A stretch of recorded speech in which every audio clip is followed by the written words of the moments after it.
trim. I am. I'm actually. Oh boy! And now my IKEA tree has moved. It's walked away. Hang on. Your tree has moved? It's walked away. It's my IKEA tree that I bring for podcasts and. Oh, that's funny. Hang on. Let's get it. Well, hey, good news. On with the show, you said. So, hey, guys, welcome to another episode. Oh, boy. It's my IKEA tree. Welcome to the IKEA tree show. Yeah. Yeah. Well, you already know where you're at, guys. We'll skip all that. I've got James Vickery here today with me. Benchmark 365. You were actually just here a few weeks ago. I was, and I had the time of my life, and so I'm really glad to be back. I too had the time of my life. I forgot how fun it is to talk with you. We need to never wait as long as we did again. I agree. I totally agree. In fact, let's do this again next week. Oh, maybe. We'll see. We'll see how this one goes.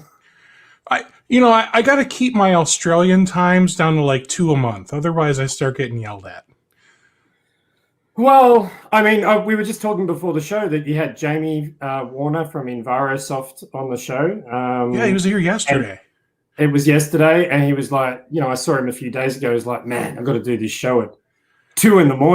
And I was like, ha ha, because I've managed to negotiate at 7 a.m. for me, which is, it's still a little early, but at least I've got time for coffee. Yeah. I'm awake. 2 a.m. doesn't... Yeah. 2 a.m. doesn't feel early. It feels late. You know what I mean? Like, it doesn't feel like a time of day for me at all. You're right. I know we're 24/7 by 365, but I'm not. I'm personally not 24/7. But Jamie, everyone should check out Envirosoft. Everyone should check out that product. It's good. I agree. It is a really neat product. Cool. I honestly didn't expect it to be as cool as it was. They've done a lot of work, haven't they, in recent times? Yeah. So not that I don't love talking about other people's businesses, but let's talk about what we said we were going to talk about. Yeah. So you said, hey, why don't you explain it? Because I'm sure you can do this much better than me. I just know that you really enjoy helping the MSP community. So why don't you fill people in on what your vision is for today? Cool. Thank you again for having me on the show. And I just feel, I've been in this industry for 20 years. Started as an MSP. Actually, didn't start as an MSP. Let's face it. I started as a computer guy. Someone that went around and fixed people's computers, and I would just knock on doors and charge an hourly rate, and then eventually we became an MSP later on down the track. And the thing that I always struggled with was sales, or I thought that I struggled with sales because I was a tech. I was a techie guy. I wasn't a sales guy. And I didn't really like the idea of being a sales guy either. But over the years, I got, I think, reasonably good at it and got really good at handling objections as well. So I'm on a bit of a mission to get everyone in our industry up to a particular level, because I think that we really should value who we are, and I think that we should be paid really well for what we do. I think amen to that. Yeah. And so anything that I can do to help with that, I think benefits everybody. I think it's great for the industry. I think the more that our industry is charging, the better it is for everybody, right? I think the better that we all are at sales, the more we can agree that there are some standards. There are some professional standards, and we tend to have those in other industries, and we tend to lack those in the MSP space. And so I'd like to see that improve. And anytime I can jump on a show and talk about that sort of stuff, that's what I'm going to do, man. That's very cool. And I know that, you've got your own podcast, but it almost feels like this podcast might be better in some regards, only because of how long I make this thing. What you don't know is I recently, like literally last week, I started doing it to where all of my episodes that happen on YouTube, I'm now like cutting them up and uploading smaller chunks. But now it's like 3 or 4 parts or 2 or 3 parts. Nice. What are you doing, Kat? She's been crazy today. Oh, last episode was a treat, let me tell you. So at some point, I'm going to pause. I'll click my tongue 3 times, pause again, and then I'll like continue with another question. And that's just making it easier for me to like find the break point to split it until I figure out a better solution. So without further ado, I put together kind of like an agenda. And full disclosure, I mean, I do put an agenda together for pretty much all of these, but this one I feel like I did it a lot differently, just because we're talking about sales objections.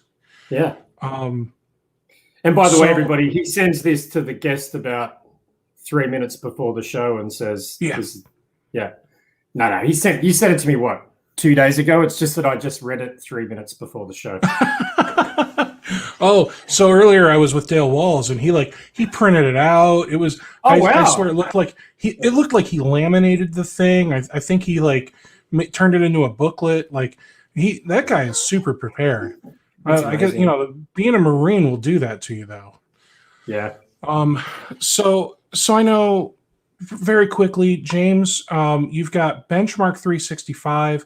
It is basically a help desk knock outsourcing service, and your team are all in Philippines? Yes, Philippines and Australia. Yeah.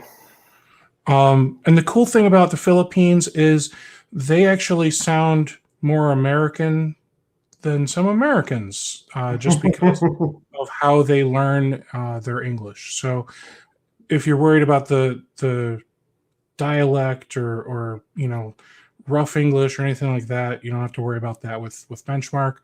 Reach out to James or just go to benchmark365.com and you can learn all about the help desk service. Today, I feel like some of this stuff applies to Benchmark too, but I feel like what we're really talking about is your MSP.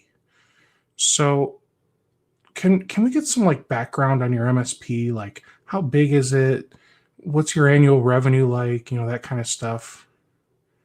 Sure. So I don't focus too much on the MSP side of my businesses anymore because Benchmark has just gone absolutely mental since we started the company 5 years ago.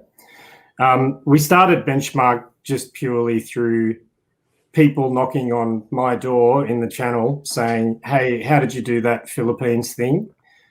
You used to be the smallest MSP in town. Now you seem like you're winning business all the time. And we did that by being able to scale. Let's just call a spade a spade. Labor's really expensive. I think most MSPs I speak to in the United States are struggling to keep up with wage growth when it comes to engineers. And yet what we've seen is stagnant MSP pricing for nearly 20 years. And I wrote a book about that called Infinite Scale and so on. And so our MSP started back in 2003. It wasn't an MSP, as I said. It was just me running around fixing computers and trying to look good and trying to just make a buck. Over time, we grew that to around 9 people in Sydney and grew it to, at that particular point in time, about 1.5 million in revenue, not making any money. Truth be told, by the time I paid 9 people in Sydney, by the time I paid for an office, by the time I paid for all the stuff that I needed to do, there wasn't really much left over for me. And so we started a journey of offshoring business.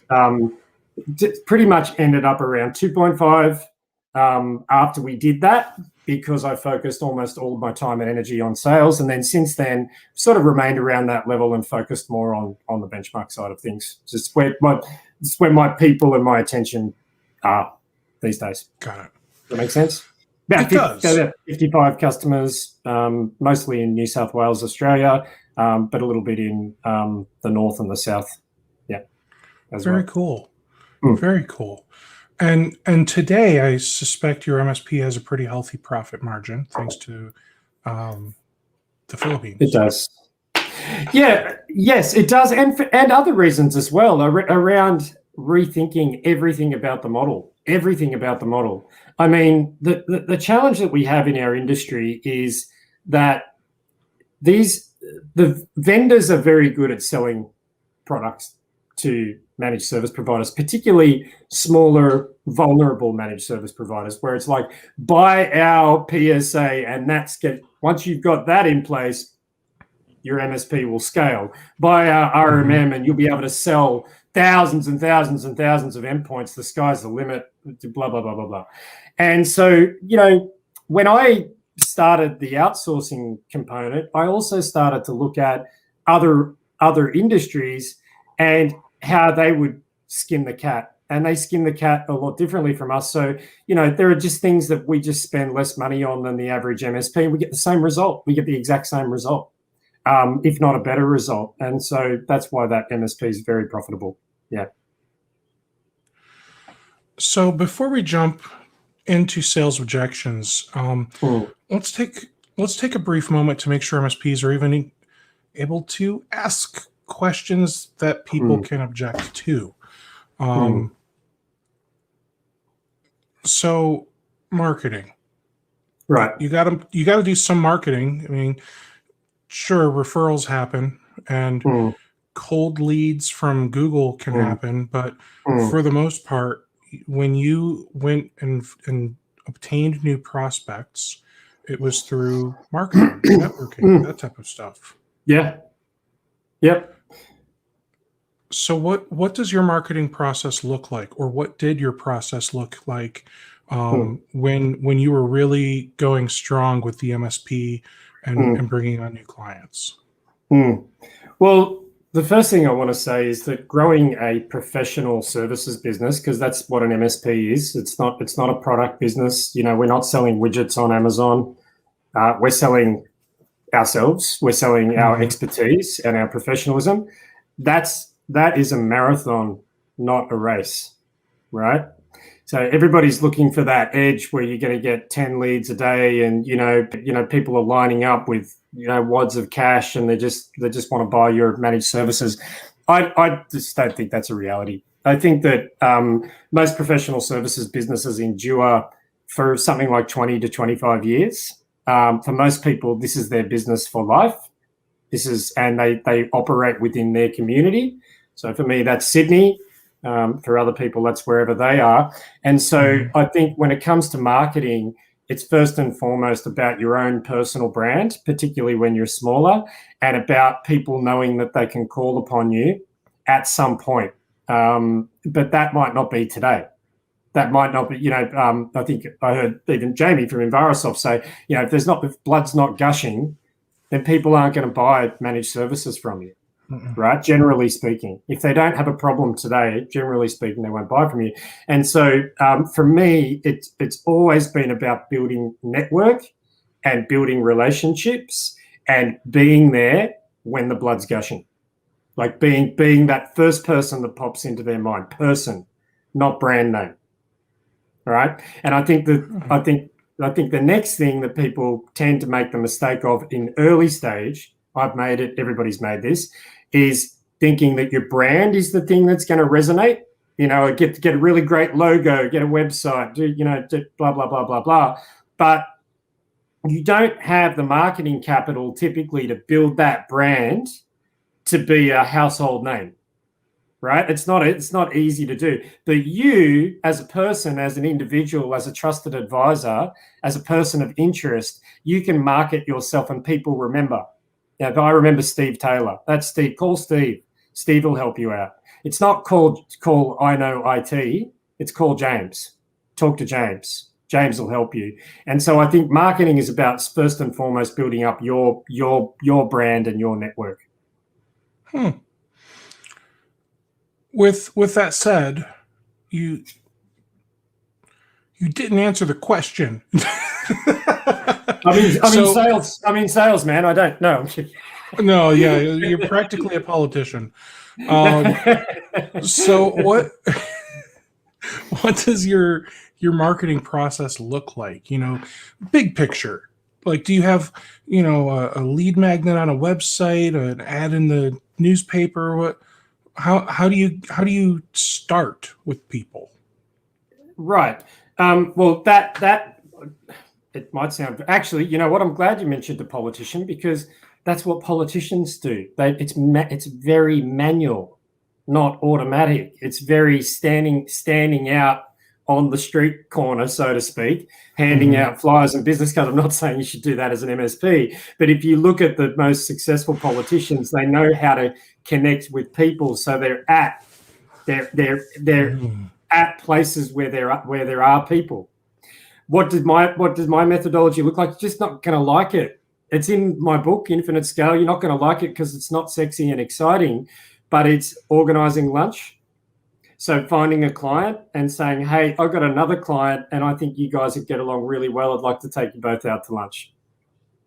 Right? Two people talking about, and then saying to them, hey, could you invite somebody else along for lunch? Is there somebody else that you think might enjoy lunch? Another service provider, an insurance broker, a financial planner, an accountant. If you're verticalizing, you grab your accountant and say, can you invite another accountant along for lunch? My treat, right? Okay. These are people that then you have lunch with, you have a beer with, you have wine with, or whatever it might be. I know not everybody's a drinker, but that over the course of 2 hours, sitting together, eating, chatting, talking, learning, these people are statistically more likely when they have a problem to phone you up. And they are statistically more likely to remember you because you had a nice lunch with them one day. Right? And so everyone's like, what's my, I've got to do AdWords, or I've got to do this, or I've got to do that. Yes, we'll talk about that in a moment. I think these things are important as well. But the real, where my couple of million business came from was that, not from advertising. So when you take people out to lunch, what are you talking about with them? Because the one thing that I think people here sometimes need to be reminded of is your employees are not your friends. They're not your buddies. You don't send the dirty meme jokes to them and that kind of stuff. Neither are your clients. Think of your client as your boss. So right. What are you talking about with two clients and their connections at the lunch table? Yeah. So whatever you like, but I think that it's not pitchy, it's not salesy. I think it's collaborative. Most businesses are small, Steve. Most businesses, even when you're just starting out, you think, oh, that big, accounting firm, or that big law firm, or that big. Most of them are small businesses that are just a little bit further ahead than maybe you are. They might have more years in the game. They might have been at it for 10 years and you've been at it for 2. So they're not bigger because they're smarter or better than you. They've just got time in the game. But I think that being able to sit down and say, these are actually some of the challenges we're having in getting to market could be a good conversation. What are some of your challenges in acquiring new clients? Who are your ideal customers, and how can I refer them to you? Who's the best person at your firm to put them in touch with? It's just like you. So you're right. Yeah, you don't want to be talking about like personal necessarily being best friends with them or best mates with them, but what you want to do is say, how can I help your business? What are some of the challenges your business is having? Right? What are some of the issues? What's the number one objection you get when you try to sell your accounting service or your legal service? What's the objection? right? And having a collaboration, and then they might ask you the same question, and things build over time. It's not a sure thing. And obviously, the bigger you make these lunches and the bigger the groups and the more people you invite, the more statistically likely you're going to have transactions occur off the back of that. That is really cool. And it sounds like, I don't know if you've ever been a member of BNI, but it sounds like you're taking the giver's gain approach to these luncheons. Yeah, I've been a BNI member before. The chapter that I was in wasn't the greatest. I think like a good chunk of the members were, photographers and, bit micro businesses that weren't going to buy managed services Or they're more like B2C or MLM selling jewelry out of their trunk or whatever. Right. And the danger of that is you get referrals that are just noise and you feel bad. My grandma's computer has a virus. Right. Exactly right. But one thing that I learned through BNI is getting that elevator pitch down pat, and also being very clear and very specific. Like, guys, don't refer me anything but. And at the time, I think our primary target market was law firms, and so it was like don't refer anything but law firms to us through this group. That's all we wanted. So being very clear about what you want helps. And I know for a lot of your audience, they're maybe not quite sure what they want and just want clients, just want money coming in the door. Yeah. And I'd like to think that everyone here has at least a couple clients. Are things going well at those clients? What industries are those clients? Ask them who else in that same industry in the area that they would like to refer you to. Yeah. Obviously got to say it in a sexier way than that, but you know what I mean.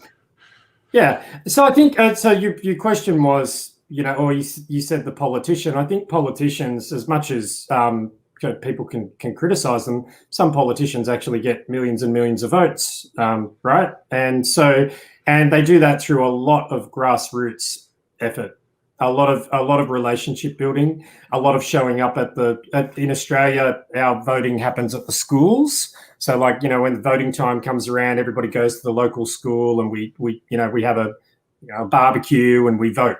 Right. And the politicians are always there and they're always saying, "G'day, how you going?" Shaking hands. Where you from? What street do you live on? Oh, right. Well, we're actually doing some works around there and wanted to tell you about it, and so on. Politicians are masters at this.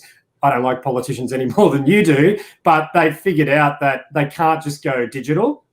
They have to go analog. They have to knock on doors. They have to actually go out and meet people. And the funny thing is, while everybody's going digital, when you're analog, you're the only one. You're the only one. You're the only one that took the time to actually go and see them and have a chat and, bring them a cup of coffee and offer them a sandwich and build a proper relationship, break bread. That's how I built my business. Sorry, really cool. Yeah. So what would you tell the small MSP, the startup MSP that has zero marketing budget, zero taking people out to lunch budget? Yeah. Just get out and meet people. And these days it's easy. So I feel like really odd, but I started nearly 20 years ago. So LinkedIn wasn't around, the social media wasn't a thing. And so I literally, I was in debt. I had no money.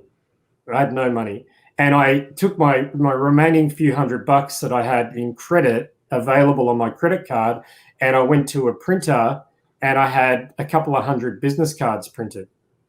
And then what I did is I went and I lived in the southern part of Sydney, and I went door to door.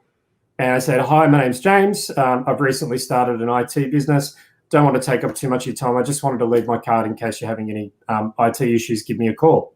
And I was very fortunate that within the first week of doing that, I managed to pick up three customers, and one of them needed some new computers. And so that first deal was 10 grand. 20 years ago, you actually got to make some money on computers. And you actually made margin. And you know what? I didn't even know what distribution was. I'd never heard of Ingram or any of these. And so I went to the local computer shop, which was 5 doors down, and I said, build 5 computers. And then I put a margin on it and took them back to the office, and I installed them. And they never once said I could have gone to the store. There's 5 doors down. They never once said I could have gone to the store and done that myself. And that's when I learned what a valuable service I could provide to these businesses, because even though they could have just DIY'd that, they didn't. And they paid me probably not enough now that I think about it back then, but it was enough at the time. It was very, very, very exciting. And it was because I took the time to actually interrupt their day and say, how can I help you? Today, I would go digital. I don't know about door knocking anymore. I haven't done it for so long that I'm not an expert on it. But at the time, that worked really well. But today, I would door knock via LinkedIn. I would start that. I would do that same kind of thing, but I would use LinkedIn because there's just significantly more scale to do that. So when you get past the "Hi, I'm James," blah blah blah blah blah, now you're working on LinkedIn, or maybe you're doing cold calling, and I suspect the first thing that you're trying to do once you introduce yourself is get a meeting after you qualify them as a prospect that you want to do business with, right? So when you try and get this meeting, they're probably going to tell you they're busy, or they just don't want to, or they love their IT guy. Yeah, but that's the thing. You're not necessarily trying to get a meeting, and this is a marathon, not a race. We're not trying to cross the finish line right now. We're just trying to build a network, a community. Even today, we get a lot of inquiry at Benchmark. We don't do a lot of pushy, I don't go out and ask any MSP if they've ever received a call from Benchmark 365, like a cold call or a disruptive email from us. We don't do that. What I do is this, get out, try to meet as many MSPs as I can, try to talk, try to listen, try to hear objections, so that I can build trust, right, in the marketplace. So no, we're not trying to get a meeting, but one thing that you can do, one little tip I would offer, is when you introduce yourself, you might offer a solution to a problem they might be having. And so an example of that is you might say, hey, my name is Steve. I'm from, what's the name of your MSP, Steve? Taylor IT Group. Taylor IT Group. So, hey, my name's Steve, Taylor IT Group. I'm in the local area, and I just thought it'd be great to connect. That's it. Just great to connect. It'd be great to connect. Great to know you. That's it. No sell, no push. Hey, can I have a coffee? Can we have a meeting? Can we have lunch? None of that. We're not trying to get married. Just hey. Mm-hmm. Then what you might say is something like, one of the reasons that people reach out to me is that I've been able to save them X $1,000 on licensing from Microsoft, because most people don't realize that they're overpaying. If you'd ever like me to come and take a look, just let me know. It's not going to cost anything, but it's something that I've helped a lot of local businesses do. Or a lot of local businesses don't realize that their data is not backed up. And I'd be happy to come in and just give you a professional opinion, no harm, no foul, and no rush. See you later. No follow-up. Just, I'm here if you need me. That's it. But is that hard? Okay. Is it? Why is that so? Yeah. And why? No, and so, what everybody's looking for is like, great, come Steve right now. And you're like, great, here's my pricing and here's my billing and no, we're just trying to build and establish in the mind of the prospective buyer or the prospective referrer who you are and what you do. That's it. Just who you are and what you do, because they don't know you from a bar of soap. They don't know you at all. They've never heard of you and they don't care about you. But now they've got someone that just introduced themselves and they're like, great. And you might say, and hey, if you ever want to tell me about what you do, let me know. I'd love to talk to you.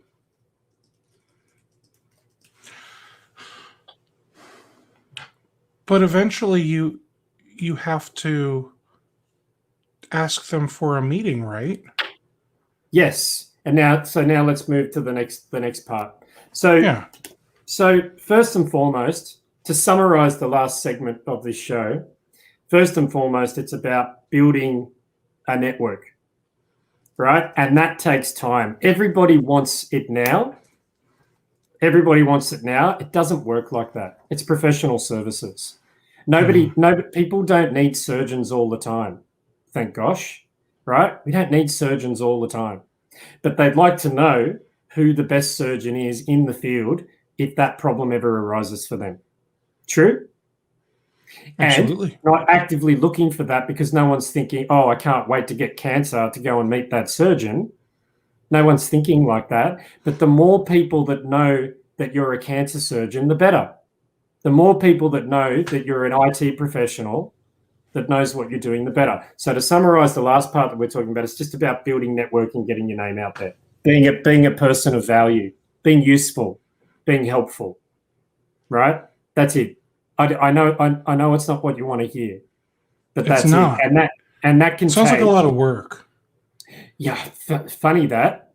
Yeah. So, and work is exhausting. Yeah.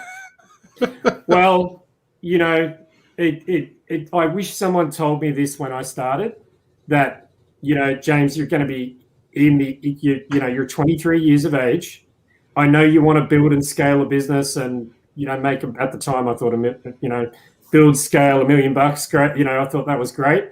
The truth is I wish someone just told me, listen, this is 20 years, but it's going to be a nice 20 years of getting to know people and meeting people and building relationships. And, some of my clients today, they're family friends. So I'm sure some of yours are too. And so it's not about just go. It's about network, and people will come to you. They will. They definitely will. So that's your first part, build network. The second part is campaign, right? You have to have an offer. You have to have some sort of offer. People are sitting there waiting, like, why hasn't John called? I took him to lunch a year ago. He still hasn't referred me any business and he still hasn't bought anything, because you have to make offers from time to time. Why do you think every time you walk past a business or every time you turn on the TV or every time you open your browser, there's an offer, there's something? And that's because businesses know that in order to catch your attention, they have to offer you the opportunity to solve a problem. True? Businesses don't just, your brand is fine. So network, brand, personal brand, business brand, that's all great, but you need an offer. And so, I don't do a lot of this stuff anymore, but what I would say is, there's the most common ones are the cybersecurity audit, the backup audit, the disaster recovery review, the productivity assessment, the licensing analysis, and so on. So having something that's going out to your network every month, ideally, is a great way for them to say, oh, that's right, that's Steve from Taylor IT, and oh, that's right, he did mention something about backups, and now he's got an offer. And so I might take that offer. I've got a bit of time. I'm going to take it, and that's the meeting. That's where the meeting comes in, Steve, because they've found something that you could do for them right now. And they might not do that this time around. You run that campaign again in a few months' time and try again, because they might have just been busy. Eventually, you wear them down. That's campaigning. Yeah.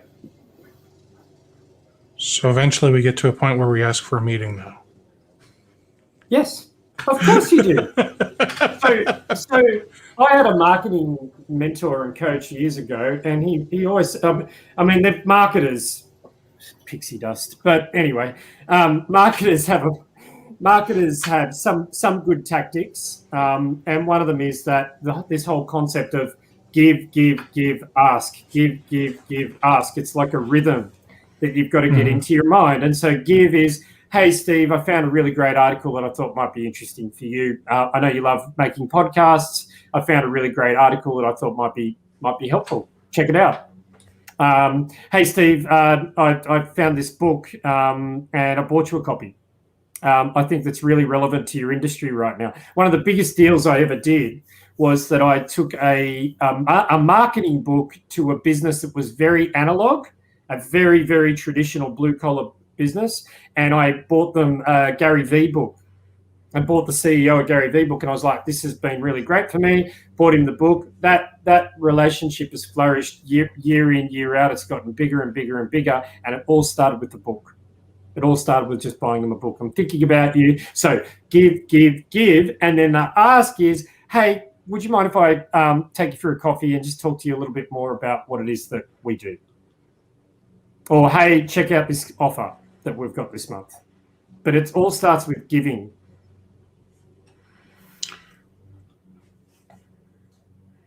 Sorry, I got distracted. Somebody just texted me a newspaper clipping, and it's got my son in it. Oh, wow. That's awesome. In a good way. Not in a... Yeah, it says wanted, dead or alive across the top. No. So yeah. So here's where it gets extra. Oh no, good. It has a caption, because I was gonna say, like, some of these pictures. So my wife, she helps the homeless every month. Right. She goes out, like, there's this group of people. They like make a home cooked meal. They take it out to like the hood in Akron, Ohio, and they give the homeless. They went out. They bought a former Boy Scouts trailer. So now they've got this huge trailer filled with like clothes and backpacks and supplies. That's so awesome.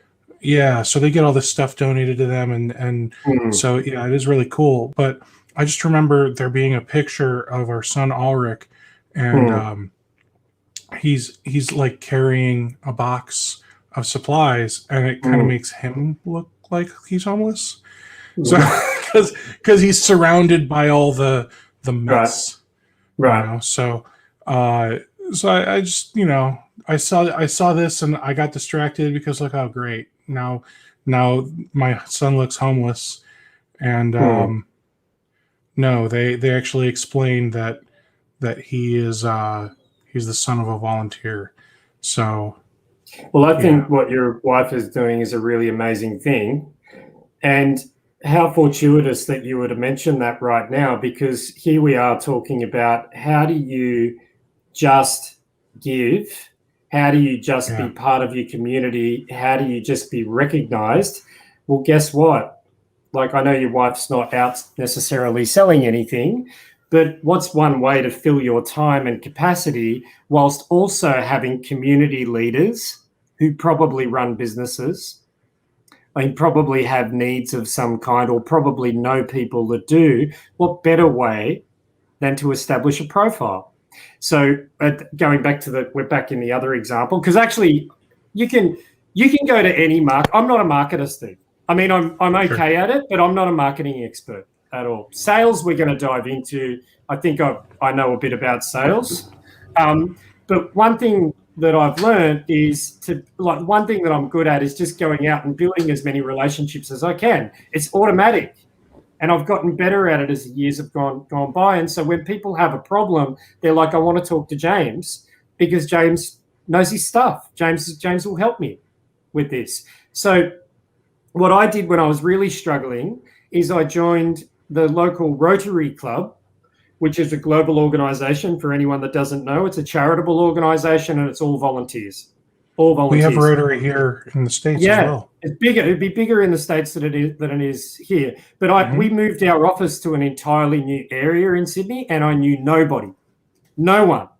And I spent a bunch of money on a new office, and I was we were struggling. And so I joined the local Rotary Club, and we met every Tuesday night. And half the club were pensioners that were retired and were not interested in buying managed services, but half the club weren't. And we had dinner every Tuesday. I can still link back several of my clients to those days where I was a member of that Rotary Club. I can still link back the people. They say that, if you look back through your customer base, you can find, I think it's like 2 or 3 people that were the epicenter of every other customer that you've had since then. right? I can link that back to the Rotary Club. And those pensioners, some of those pensioners were millionaires. At that club, some of those pensioners were quietly millionaires, and they started introducing me to their the lawyer that used to look after their business 10 years ago, right? And Nice. So don't underestimate who is in the community. Stop looking at them as targets. Start looking at them as people of interest, people that you can talk to, people that you can form a relationship with. Now, that's not to say that you should be wasting your time. It's simply networking, just getting to know and letting everybody know who you are and what you do and what you stand for. Yeah. That's all I know. I'll see you later. Steve, I'm going to go and close these blinds over here if everyone can bear with me, because it's going to ruin my complexion. No problem. No problem. In one moment. So while he's gone, he's not able to hear anything I'm saying. So I'm going to watch the Mortal Kombat movie tonight. That'll be good. Gonna have pizza and wings. It's going to be a great night. Now we're getting somewhere.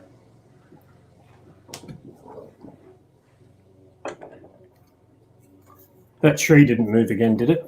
No. No, it stayed in place this time. So is that helpful? It is. Very helpful. The thing is that you're going to be, I'm sorry to tell you, if you're just starting out as an MSP, I'm sorry to tell you that you've got a fairly long road ahead, but it doesn't have to be a hard road. It's a road of building your brand and your profile. Your brand, your logo and your company name when you're small are irrelevant. They want to know, can John fix this? Can James solve that? Can Steve help me? They don't care about your business name at this stage of the game.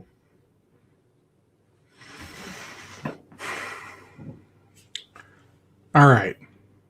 Let's get to the sales portion, because I feel like we've covered the marketing portion pretty well.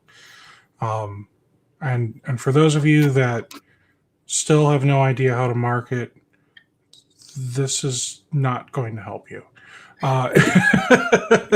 So Steve, sorry, no.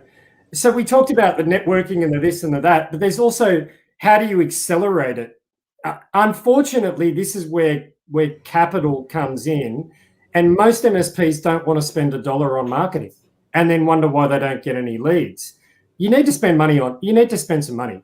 You need to find Paul Green or Robin Robbins, or I don't know whoever these marketing gurus that are out there. They do know enough. They know enough to kind of get some extra names in the database. That's how I think of advertising. I want some more names in the database. I want a bigger list. And advertising and offers, top of funnel offers, can accelerate how many people you meet. And if you meet more and more people, then the theory is it's exponential in terms of the number of deals and referrals that you get.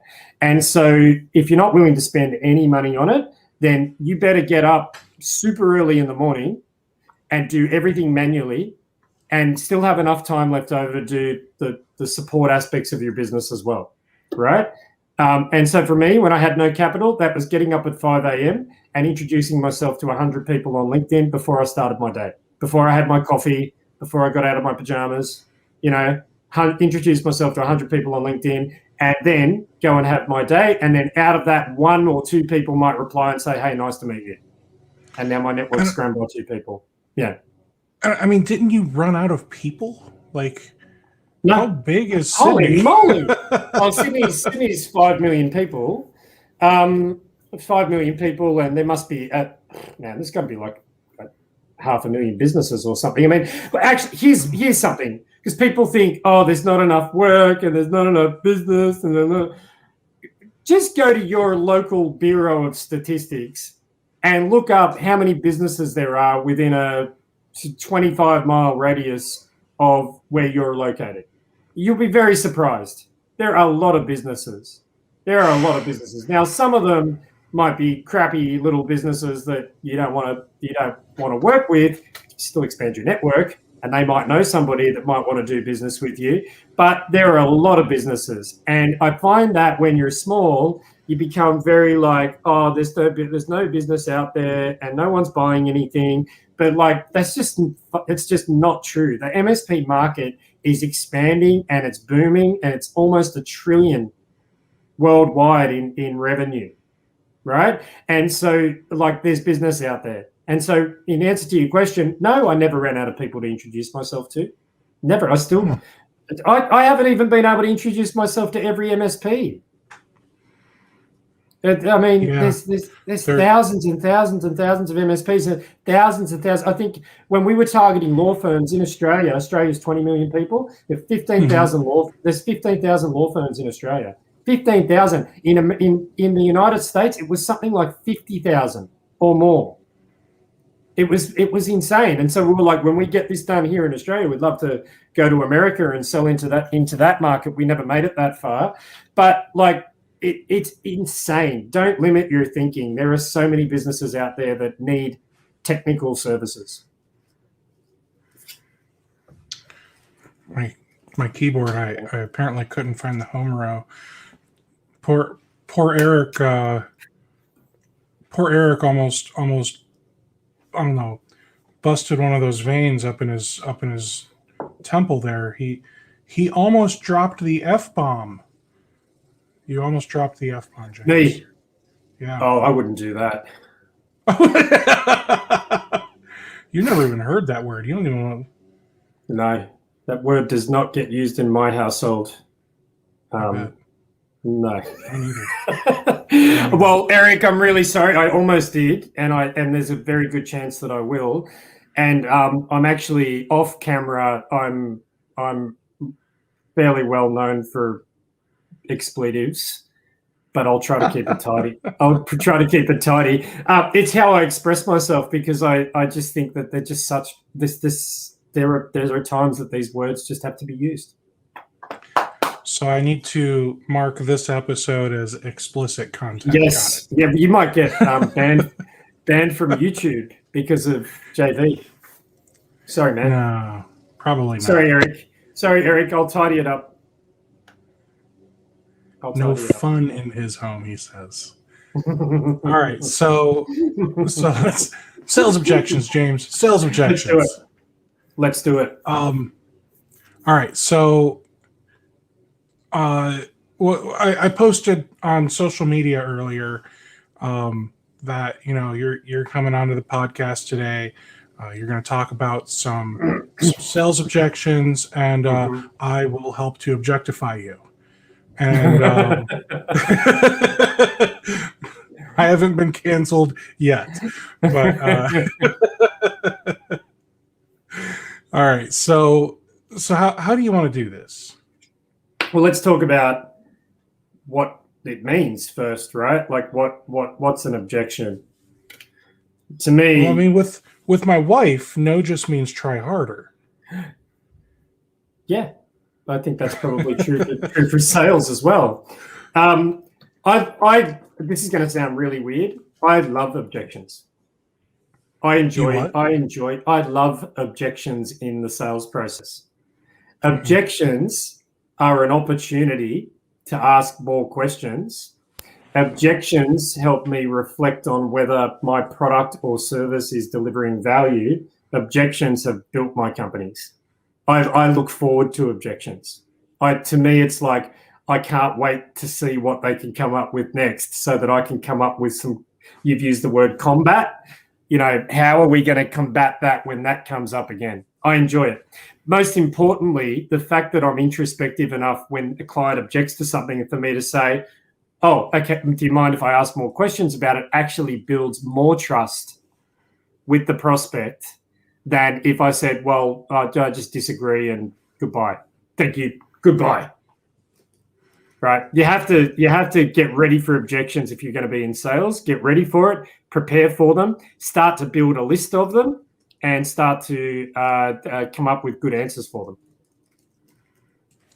So when I got started, I was terrible with sales objections. I would, I tried cold calling a little bit, and people would answer, and it was scary because I had actually talked to people. And I remember the one time I said, "Hey, so I'm Steve. I got this company. I'm paraphrasing. I'd love to sit down with you and meet and do a network assessment." Yeah, I don't really want to. Oh, okay. Thank you. Bye. Like,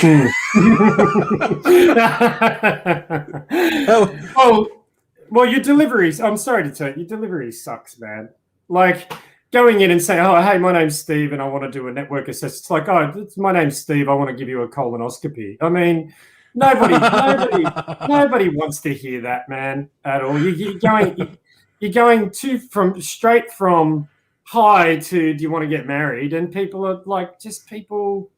It makes the hairs on the back of their neck stand up. They're like, goodbye.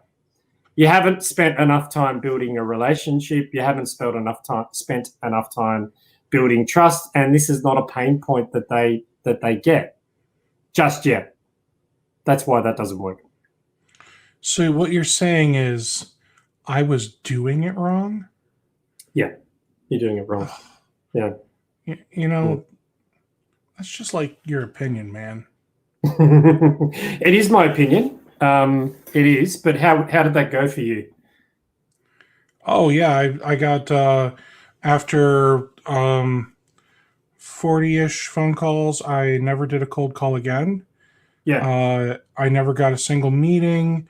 Yeah. I got cursed at a few times. There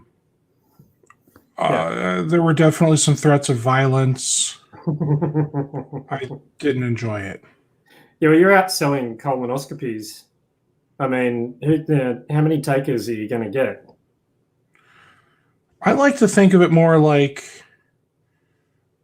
an enema. Right. Well, then, or just a bidet, even like everyone loves it.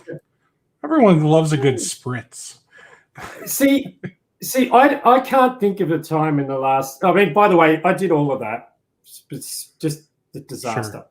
I've done all of that. Absolutely. I've made every freaking mistake imaginable. I wouldn't be sitting here if I hadn't made all of these mistakes. So this is no disrespect to anybody in the audience. I've done it. I've screwed it up multiple times. It's questions is the answer. Questions is the way to get people talking and finding out where they're at, what they're looking for, what their pain points are. And then at some point, that's when you slide in the network assessment, because you heard something and said, well, the best way for us to diagnose what's going on right now is to do a network assessment. It's not a colonoscopy, right? First step is, I just heard something that made me think that you really need a network assessment. And when you're ready, let me know. This is how it works. Here's a quick overview of how that works. And let's get that scheduled in. Right? Yeah. So I've learned, when I look at, like, I'll just use web design, for example. If somebody says, I need a website, why do you need a website? Oh, I want to get found online. Okay, well, I could just say, all right, well, I know how to use WordPress and Yoast, and we'll run some Google ads, and no problem. How's $3,000? Sound good? You could just do that, but why else do you need a website? Well, it looks bad. Oh, okay. Well, I can use this theme. It'll look really good. How's $4,000? Sound good? Why else? Just keep doing that until it gets awkward, or they have nothing else to say. You want to draw out all of the answers from the beginning, and then out of everything that you've told me, what's the most important reason? Why? These are. I'm sorry. I know we're just sort of freestyling, right? Right. These aren't the right questions. Like working on your questioning style to elicit pain or to elicit opportunity is a skill set. In fact, there's an amazing book. It is. There's an amazing book out there that's quick and simple and easy that I recommend everybody go out and buy right now, and it's called Questions That Sell. This book was so good that I was able to take the questions in this book, print them, and tape them to my desk so that every time I was on a call with a prospect, I had the answers. I had the questions, I should say, and then I had the answers to their objections. And we've gone a little bit into that, this developing this out today for your audience to sort of have what are the most common MSP sales objections and what are the most common questions or responses to those objections. So that book helped teach me that. Yeah. So you actually what question would you ask? Sorry to interrupt. I would say to that person, and I learnt this from another podcast guest of mine, I would say about the website, if your website was a person, what would that person's job be? If your website was a person, what would that person's job be? Was their job to communicate the value of what you have to offer? Is their job to take an order? Is their job to improve your personality and your brand? Is their job to educate? Is their job what's their role? What's their job title? Right? And so from there, they say, well, their job is to get sales. Right. Okay. And so what does the average sale look like for you? Oh, $1,000. Right. And how many sales do you need to get? Well, we need to get 20 a month. Right. So $20,000. So obviously it's very important that we get this website right, because this website needs to generate $240,000 a year in sales for your business. And so here is our methodology, and it's going to be $5,000, right, to get that done. It's chicken feed to them now, because you've matched it to the value. Like what is this solving? This is solving $250,000 problem for my business. Right. Well, then say no more. When should we get started on this amazing website service that we're going to provide to you? It's all in the questions, man. I like those questions. Yeah. Those questions work a lot better than, why do you need a website? Yeah. And so it took me years to care enough about the other side. Like when I started in business, it was like, I need money. I need money. Like we just go in going like, I need money, and someone's vacuuming. I need money. I need money, and so we close our ears and we just blah blah blah blah blah blah blah blah blah. That's what we do. And it took me a long time to realize to just, first of all, shut up and let them talk, even though you've heard it all before, and even though you think you've got the prescription, just let them talk. Then start to think about, well, this is just another business just like me, and they need to make money just like me. You start asking financial level questions of the client. That changes everything, because now you're a peer, not a supplier. Now you're up there with them. I'm a CEO of a business. You're a CEO of a business.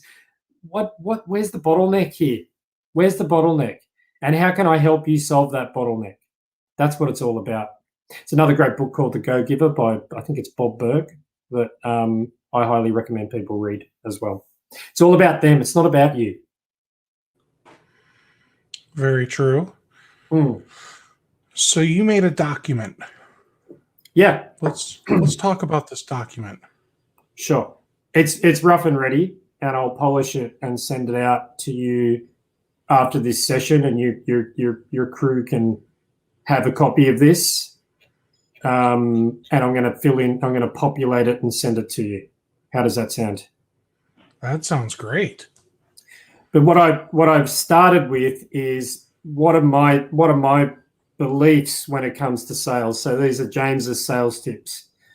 The first and foremost, excuse me, sales is about win-win. Most of mostly what happens in sales. Oh, good, you've got it on your screen. I was getting lost and confused. It's often lose-win, one way or the other. It's usually that the client says, hey, I'm the client and you are my subordinate. And I will tell you what I want and I will pay what I want, and that's that. And so the client takes the dominant position. They sit in the big boy chair and you sit on the little kid chair. That's not on. Sales is all about win-win. I want to help you. And in order to help you, this relationship needs to be win-win at all times. Second to that, in sales, it's be the alpha, not the mark or the victim. And we talked before about the surgeon. So as a surgeon, I've had a couple of surgeries in my life. I've actually had a couple of medical issues in my life. I've had some of the best surgeons in Australia help with those medical issues. I've never gone in and said, "Oh, well, how much is that going to cost?" No. Can you do it cheaper? Never. I've never been referred to the top professional in, the market for my condition, and then had the hide to ask him for a discount. Like I've never done that. I've just never done that. And so you want to be the alpha, and these surgeons are expert at just looking at you in a very confused way. If you did that and say, I don't understand. Like these are the fees for the services that I provide. So be the alpha, not the mark, not the victim. And we can talk a lot about that through these objections. The next one is, as a surgeon, you're the specialist. They're coming to you because they need your help. It's as simple as that. Like they're coming to you because they need your help. It's not the other way around. You don't need them, they need you. You might need them deep down. You're like, I really need to get this deal. I really need to make some money. But at the end of the day, the impression that you're putting out there is, I'm an expert in my field. You need my help, and this is how we're going to go about helping you solve your problem.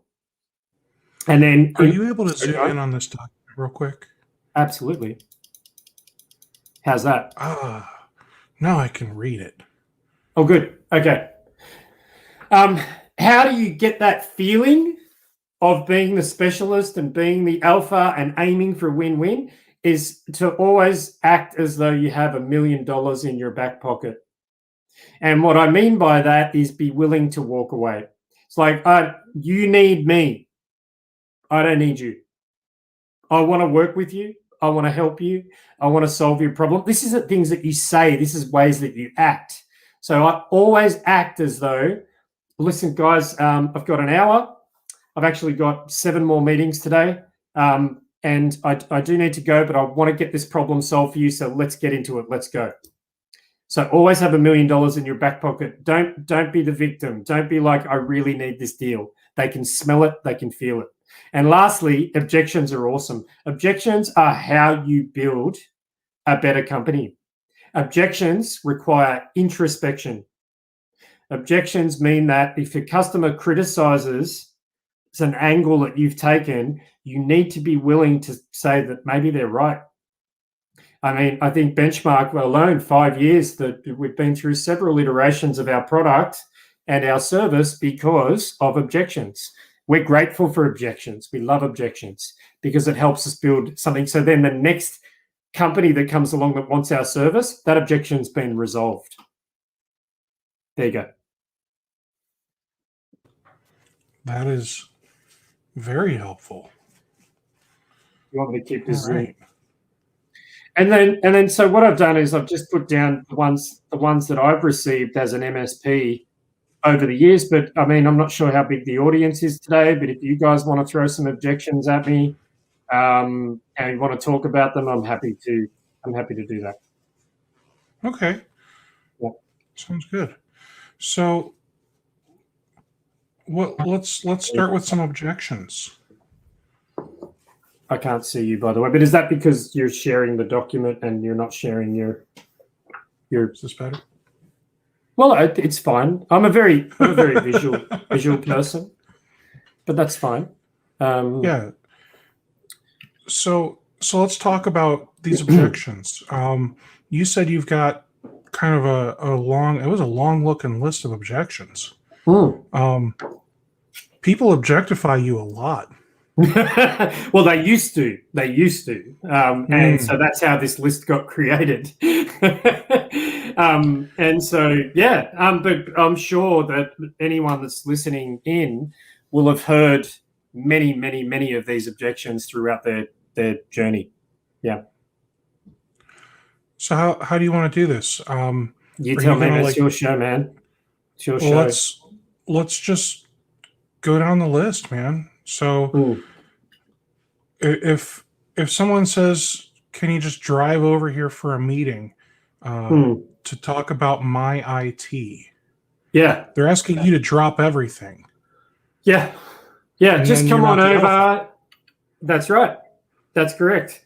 So, by the way, I'm not opposed. I mean, I know we're in COVID times, and maybe for some areas, not a great idea to drive over and have a meeting. But I'm all for meetings. I'm all for meeting somebody, but not without an agenda and not without asking some qualifying questions before I get in my car, give up.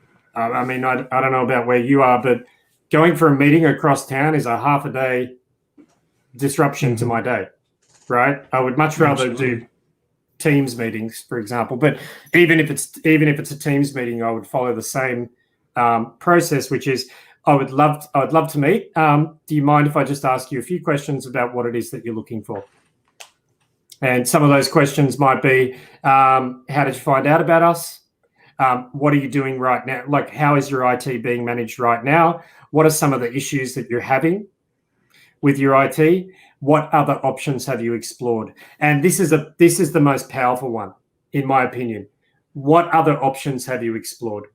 What we're looking for is if this person is IT shop shopping, right? And that's okay. Everybody goes out and gets X number of quotes for IT. I want to know, am I your first or am I one of 5, right? If I'm the first, I would say, do you know what? I would actually recommend that you speak with, I'm an expert at blah. My business specializes in X. I would actually love it if you would have a chat with those other providers as well. And I would like to come in somewhere towards, like, once you've got a few quotes for what you're looking for, and I would love to come in and have a chat to you about what you like and what you don't like, and just give you my opinion, and just let you know what I think. I've actually got a bit on this week, but I'd love for you to get a couple of quotes, and then why don't we meet next week? I'm not going to drop everything and come over right now, is basically the sentiment. And so that's how I would handle that. I call that an objection. Some people think that's an opportunity. It's not. Most of these meetings don't go anywhere, in my opinion. So that's one. So I see the next objection is, send me a proposal. Yeah. How many times have you spent an hour? You've gone over for that coffee, so you've already fallen into the first alpha trap, which is that you've showed up at their office and they've spent an hour talking about we don't like the router that they put in, and we've had internet dropouts, and he's too slow to respond to my emails, and and then you're like, you've told them, okay, well, this is who we are, this is what we do, and let's get started. And they've said, oh, no, just send me a proposal. How many times has that happened to you? Too many to count. Right. How many of those proposals? And the sad thing is, let me tell you how long I spend on that proposal. Yeah. Too long. I don't want to tell you. Yeah, too long. I made a quite a popular video, I think a couple of years back, where I told the audience that I don't do proposals. I don't do them at all. And so I'm not against proposals, and I think everybody's thinking about this is different, but I actually don't do proposals. I do confirmations. Confirmation of the discussion that we had today, and confirmation of the price that we agreed on, and an invoice or an agreement. That's what I do. So the send me a proposal objection is Oh, I would love to send you a proposal. We've just spoken for an hour. What did I miss? What is it that we haven't talked about today that we should talk about before I go away and try to guess, right? Before I go away and try to put this into a document, what did I miss? And that means I don't mind if we have to talk for another hour, because I'm getting more. Oh, you know what? What I wanted to know was what your SLA is. Oh, okay, well, let's talk about that now. Tick, that one's done. I wanted to understand your price. Okay, well, let's talk about the ranges now. Tick, now we've talked about price. I want to know how many people you've got. Tick, okay, now we've talked about that. What else would you like in the proposal? And until they've completed that series of questions, I don't leave. And then I say, listen, I'm not going to send you a proposal because I think we've covered it all. What I'm going to do is send you a contract, or what I'm going to do is send you a confirmation by email of everything we've talked about. And if anything else comes up, you let me know. Otherwise, I'm looking forward to moving forward with you. And I just saved a Friday night. I just saved a Friday night. How many weekends have you lost with family, friends, activities? You know, you've done this glossy document. You've spent hours on this thing and they don't buy. Or you send it to them and they go, no, that's not what I wanted. And it's like, well, we just spent an hour together. Why didn't you tell me what you wanted? Why didn't you say that? Right? So when you send them that contract, what do you say, like, in the body of the email? Because obviously you're going from we just met for an hour to F you pay me. No. I just said it's a confirmation of our discussion. So there are obviously, Steve, there's like, by the way, I'm going to take us back to the first segment. It is so important that you go out and you build your network. This is a marathon, not a race. It is so important that you earn yourself a credible reputation. This is a marathon, not a race, right? It is so critical that most of these meetings that you're having, people already have, they're kind of like 70% there, right? Because they've heard about you from someone else and they've seen your name around and kind of like you've got some street cred, right, before you walk in the door. So absolutely. Thanks for the conversation. Here's the contract. Sign here. Let's get started. Yeah. But some is more like, thank you for the discussion. What we talked about today was that you were having a problem with X, Y, and Z. What we talked about is how we solve that problem. Here is how we're going to solve that problem. Bullet point, bullet point, bullet point, bullet point. Here is the price that we discussed. And the next step is blah. Let me know if you want to have another discussion. Otherwise, I will phone you tomorrow to just cover this off again, make sure it's all clear, and then I'll send you an agreement, or then we'll do whatever. At this point, they might have some of these other objections that we're going to dive into. Perfect. Do you want to move on to the next one? Yes, sir. Cool. So, yeah, I'm not ready to agree to anything right now. I'll get back to you. Yeah, I'm not ready to agree to anything. Okay. So this to me is there's been a mistake made by the salesperson because the timeframes haven't been outlined at the beginning of the discussion. A sale is a project. A sale is a project. And most people don't do that. They blindly walk into a meeting. They blindly, ask a few questions, maybe. Client says what they want, maybe. And everybody walks away and nothing happens. I treat every sale like a project. And so the first kind of opening discussion would be, who are you? What do you do? Why are we talking? I just want to listen. That's it. Tell me what's going on. And then I would say something along the lines of, would you mind if I spend a minute or two just talking about what we do, how we help, and what our process is? And so what I'm framing at this point in time is I'm not walking in here blind. I've had many discussions like this. I'm a specialist in my field, and there's a process to follow. And so I talk about, we're At MSP, what that means is that we take full responsibility and accountability for everything that happens in your IT environment. There's a series of milestones that we need to go through. But before we get to that, I wanted to let you know that the average time from the moment we meet a prospect to the time that they onboard with us is 30 days, right? So what I'm doing is I'm setting the terms of this pre-sales engagement. I'm not going to spend more than 30 days on this, is what I'm sharing. I'm not going to spend more than 30 days.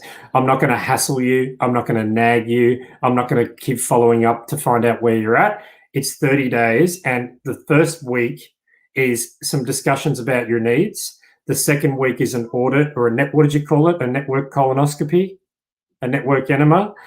The second week is a network enema. The third week is agreement. But I'm going to send you a draft copy of the agreement up front, because what we find is that is the part that takes the longest.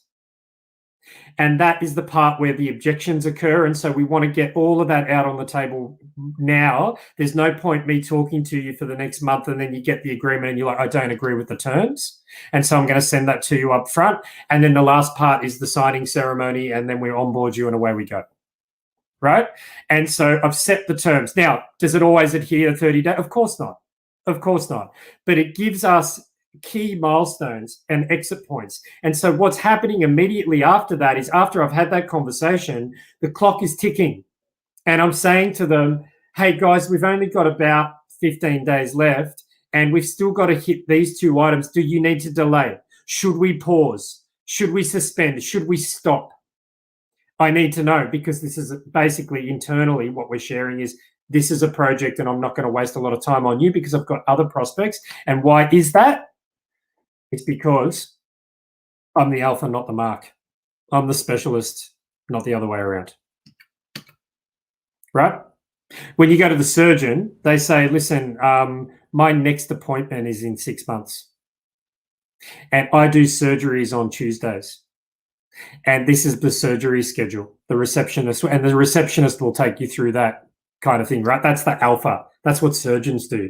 You need to put yourself in that position. So going back to this objection, Steve, is I'm not ready to agree to anything right now. I'll get back to you. Well, it's like, well, first, thank you. But hopefully they've given you that answer within that time frame that you outlined, right? And then good. That's actually an awesome objection, because it's like, thank you. Now, when would you like us to restart this process? You sound busy. You sound like you're not ready to ready to work with us just yet. When would you like to commence? And they might, actually, I think give us a call back in July. Perfect. I'll call you in July. Make a note in your diary. Don't follow them up again until July. And when you do that, when you do that and you say, when's a better time for us to restart this process? Yeah. What is the likelihood that when you reach back out to them in July that they didn't already get pressured into buying something from someone else? I don't know. I think first of all, I don't waste a lot of time thinking about things like that. I don't waste a lot of energy thinking about that. I know a lot do, and I know I did. I know I wasted about 10 years of my life thinking and worrying about other people and what they're doing and what they're thinking and what they're buying. I don't. I move on. I get my time back. We talked about this on the last episode. I go back and spend more time with my family. I don't waste time on prospects that aren't going anywhere. If somebody else pressured them, good on them. Great. Now, what's pressure? We talked before. Keep your campaigns going. Keep your emails going out. Keep your information, your thought leadership. Send them an article. Send them a book. Invite them to an event. Organize a lunch. Of course, all of that stuff is still there. You keep doing those things, but what you're saying is the sales process has been suspended because you're not ready. Right? Keep the flow going, of course. Keep out there, and something will land. Has been my experience. By the way, your competition is lazy. So the fact that you're just in there and, that you've got some content going out and that you're reminding them of who you are and you're touching base on LinkedIn and saying happy birthday or congratulations on your latest article or whatever it might be, most MSPs are too lazy to do that. And so if you're doing that, you've got a much higher probability of converting the sale. So I just want to recap.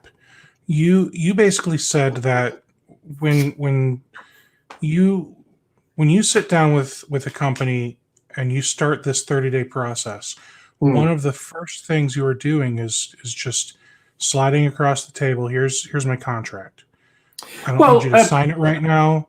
I just want you to have it so that way you or your attorney can review it, because I find that most of the time this is where the questions lie. I think showing there'll be sales thought leaders out there that'll say, bring your contract to the meeting and blah. Okay. I think that's a little aggressive. I think what you're saying is I am going to send you, after this meeting, I'm going to send you a draft agreement and I would like you to review it up front. I'd like you to just take 10 minutes to just quickly scan it, have a look and let me know if there's anything jumps out right away, because if we get too far down the road and you don't agree with how we do things on that basis, then we've just wasted a month of one another's time. So basically what I'm saying is I want your objections early. I want them, and we're going to talk about some of those. There's more of those objections further down. Yeah. I've never been so bold as to show up at a new prospect with a contract. I know a lot of people say that, that's the alpha play that you should make. I don't think so. I think that's a little bit threatening. I think the idea is to say, I've got my ducks in a row. We do this every day. We work with a lot of businesses like yours. We know what we're doing. This is the time frame, and this is where it stalls. And so we want to get the bits that stall. We want to get them out of the way right now. Right? Let's get it done ASAP. I like that a lot. You're doing them a favor, and they're doing you a favor. It's nobody wants to waste time with salespeople. Nobody wants to. They want to know that it's going to work or it's not going to work. They want to know the price early. You want to get your price in there as early as possible. It doesn't have to be perfect. It just needs. It's a qualifier. If you're sitting down and you're like, I'm $200 an endpoint, and this is why, and they just walk you to the door. Thank you. Like thanks for saving me the stress and the worry and the I'm already buying my new car kind of thing, thinking I'm going to get this deal closed. And I want them to know, I want to know up front that they can't afford me. If you can't afford me, see you later. We had a MSP come through as a lead the last couple of days, and he's like, I can only afford, for 24/7 outsourced services, hundreds of things. I can only afford $200. It was like, thank you for your time. We can't do it. So I don't want to waste any more time prospecting you and trying to convince you, because your budget's just too low for what your expectations are. It can't be done. And that's that. And I think for what you do especially with Benchmark, people just probably assume that, oh, cool, it's outsourcing to the Philippines. It's what, like 30 cents an hour, right? It's a third world country. Yeah.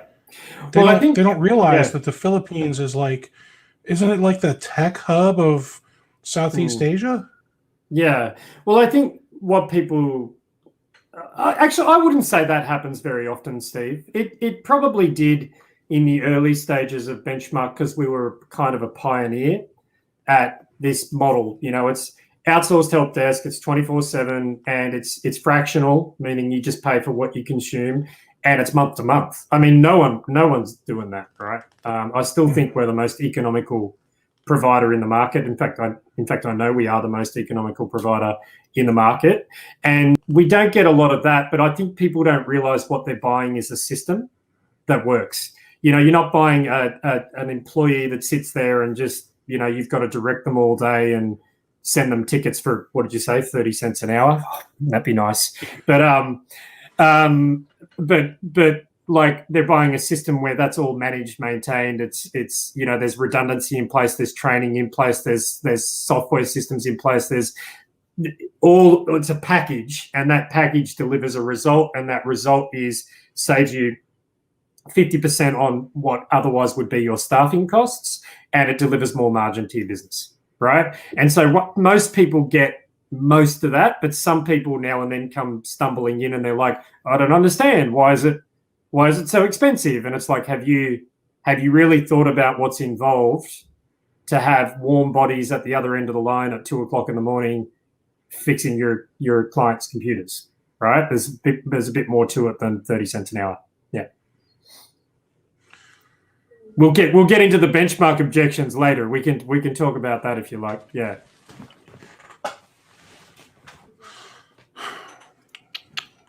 All right. So we've been talking about some sales objections. You mentioned that there's some high costs to putting warm bodies and chairs at 2:00 in the morning. Something that we didn't really talk much about is it's 8:30 now for you?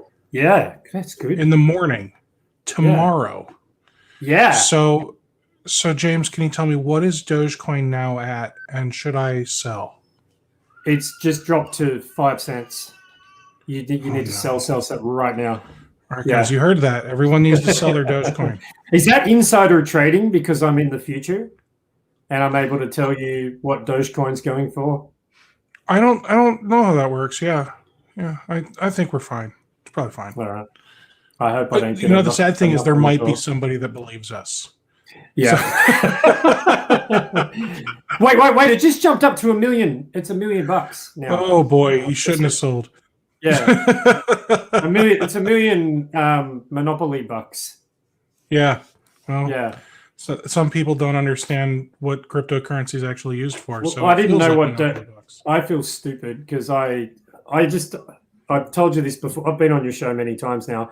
I'm obsessed with benchmark. Like I just live and breathe benchmark. That's all I do. It's all I do every day. I didn't know what Dogecoin was.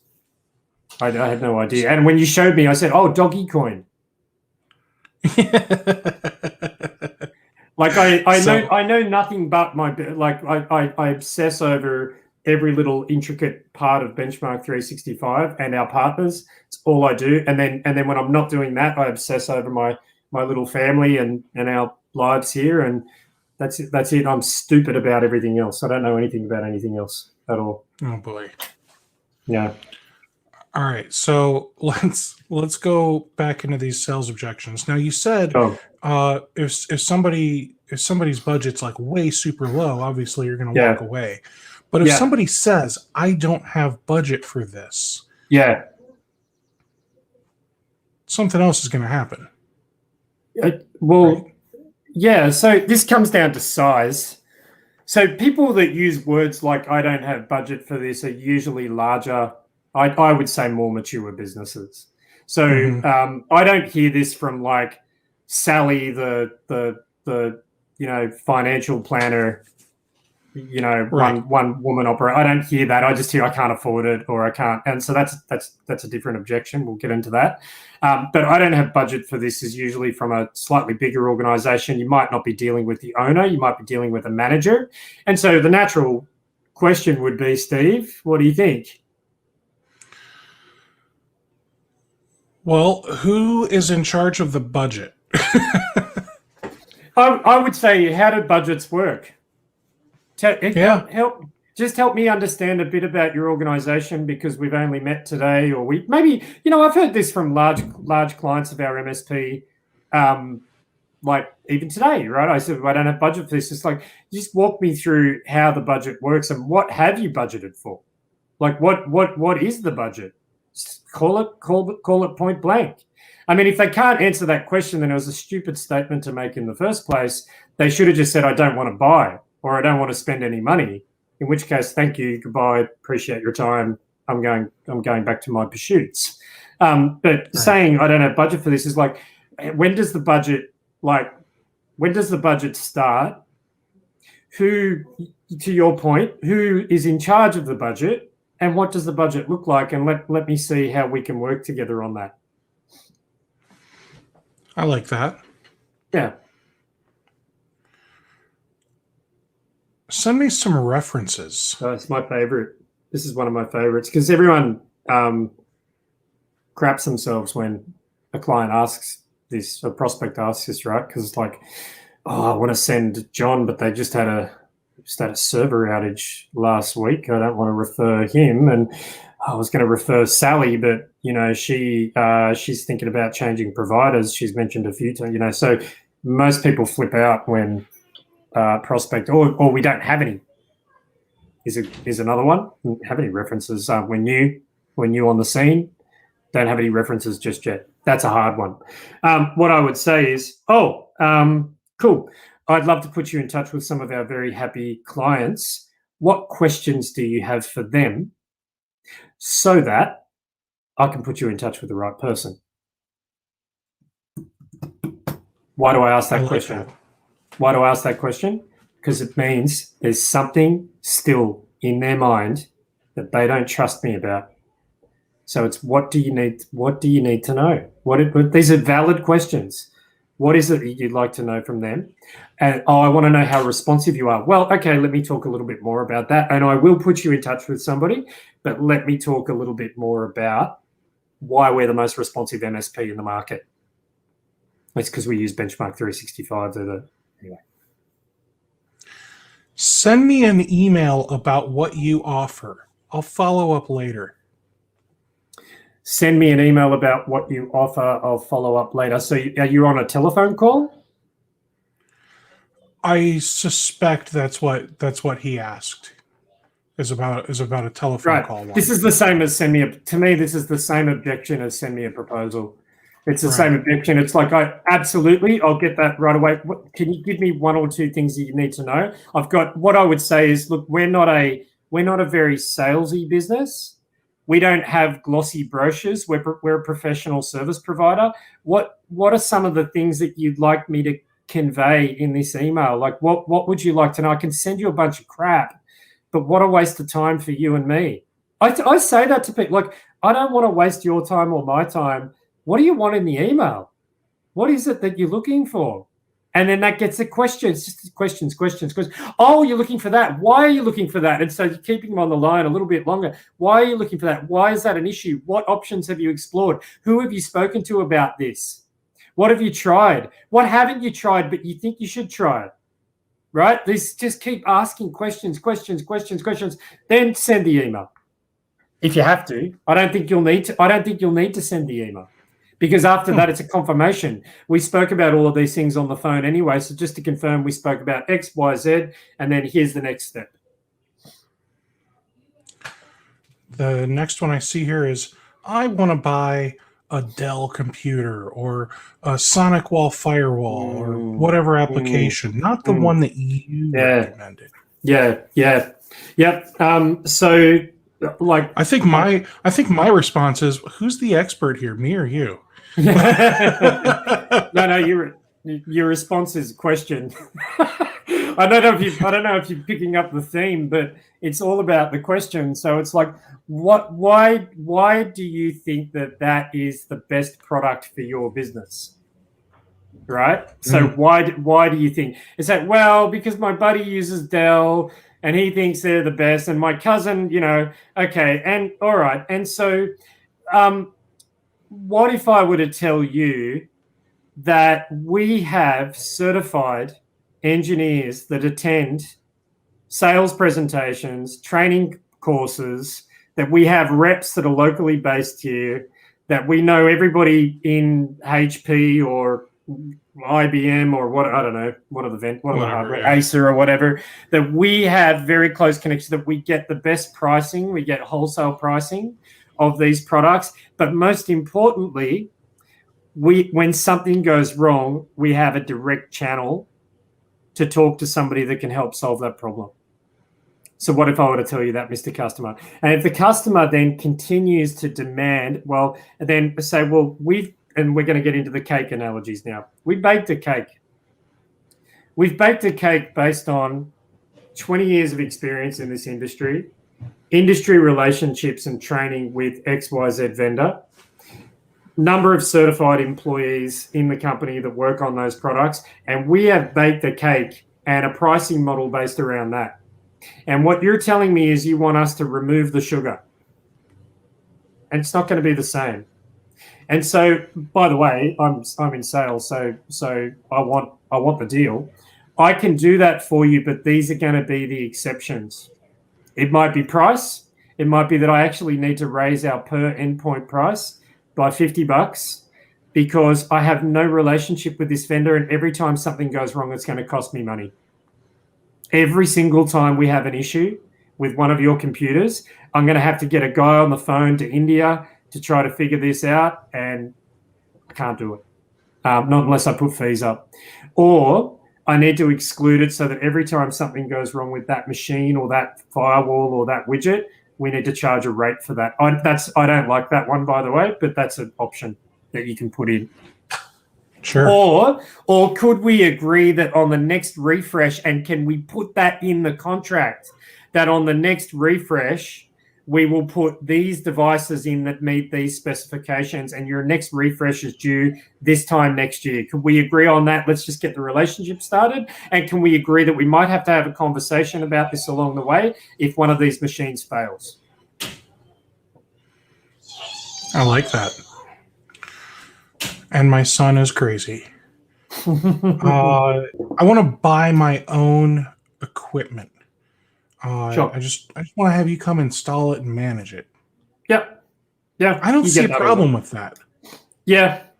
I don't either, except that when they pick your brain, your time, your expertise to go and buy it and you don't get anything as a result of that. So this again comes down to the cake baking, the ethos of your business. So this initial conversation that we've had with this prospect, we talk about how we've made these vendor relationships, that we get 3 quotes from different wholesale providers, that we're happy to share our margin with you, in case you're concerned about our price being more than the next guy. But it's very important that we're the ones that you come to when you need to acquire some technology. But if you come to us and you pick our brain and then you don't buy from us, then we need to put a fee structure in place to reflect that, because you're actually taking professional advice from us, but you're not buying from us. And so it's about having that sort of upfront conversation around what's acceptable in this engagement, right? What is the right way to work together? What's the win-win? And that's win-lose. That's they win, you lose.